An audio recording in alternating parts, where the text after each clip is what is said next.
अस्सलाम वालेकुम dear student, this is Mohammad Sheikh and welcome to my channel reviews academy. तो आज की इस वीडियो में हम बात करेंगे वॉल्यूम स्टोइचियोमेट्री की, जो कि हमारी लास्ट कंडीशन है स्टोइचियोमेट्री की। ठीक है, इससे पहले हम बात कर चुके हैं मास इनटू मास और मास इनटू वॉल्यूम की। ठीक है, जिसमें हमें मास गिवन होता था तो हमें मास निकालना होता था, मास गिवन होता था वॉल्यूम निकालना होता था।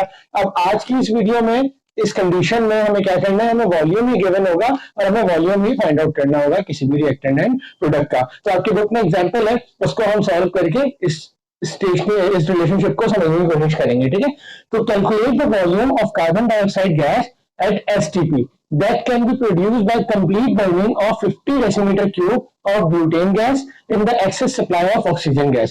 हमें वॉल्यूम मालूम करना है किसका, कार्बन डाइऑक्साइड गैस का।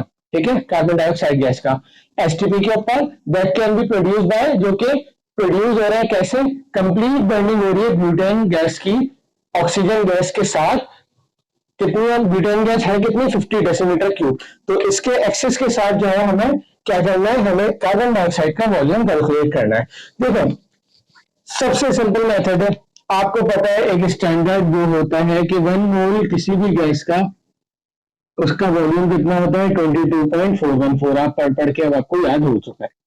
ठीक है, तो अगर हम इस रिलेशनशिप में बात करें, इस इक्वेशन में देखें, तो हमें सिर्फ और सिर्फ ब्यूटेन गैस का वॉल्यूम गिवन है और कार्बन डाइऑक्साइड का वॉल्यूम निकालना है। मतलब हमारा जो ताल्लुक है वो सिर्फ इसके साथ है, ये वाले रिलेशन के साथ। ठीक है, तो अगर हम यहाँ पर देखें तो 2:8 2:8 यानी कि 2 मोल ब्यूटेन के हमें 8 मोल कार्बन डाइऑक्साइड गैस के प्रोड्यूस करके दे रहे हैं। ठीक है, तो अगर मैं इसका रेशियो निकालूं तो 2 जा तो 1:4 का रेशियो है इनका। कितना है, 1:4 का रेशियो है। अब इस चीज को हम प्रूव कैसे करेंगे, हम इसको यहाँ पर प्रूव करके दिखाते हैं आपको। देखें,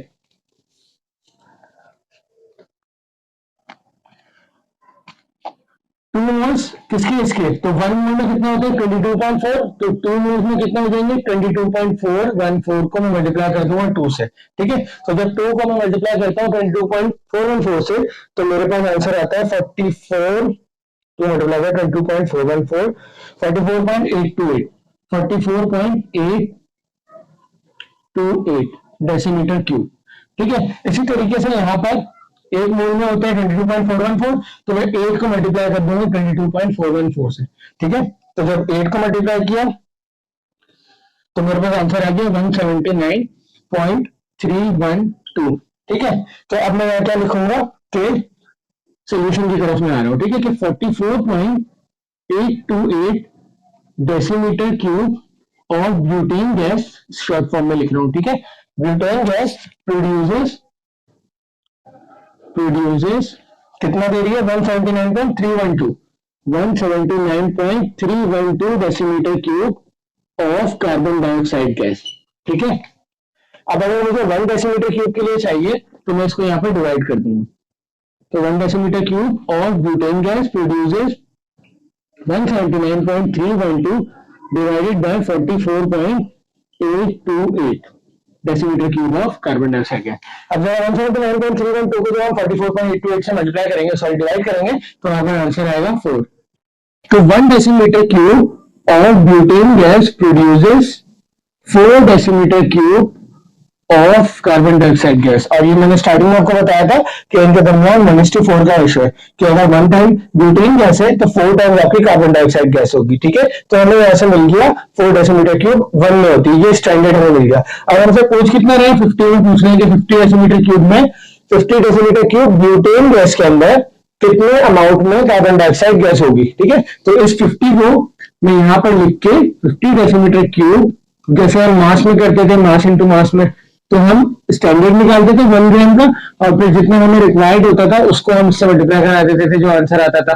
तो हम यहाँ पर भी ये करेंगे, 50 डेसीमीटर की हम मल्टीप्लाई करेंगे 4 से, तो 4 multiply by 50 decimetre cube of butane carbon dioxide gas. तो जब 50 को 4 से मल्टीप्लाई करते हैं तो हमारे पास आंसर आता है 200 decimetre cube of carbon dioxide gas. ये हो गया हमारे पास आंसर। ठीक है, तो हमारे पास 50 डेसीमीटर क्यूब ब्यूटेन गैस के अंदर 200 decimetre cube carbon dioxide gas होगी। और अगर आप इसको भी देखें तो देखें 50 और 200, तो कितना रेशियो हो गया 1:4।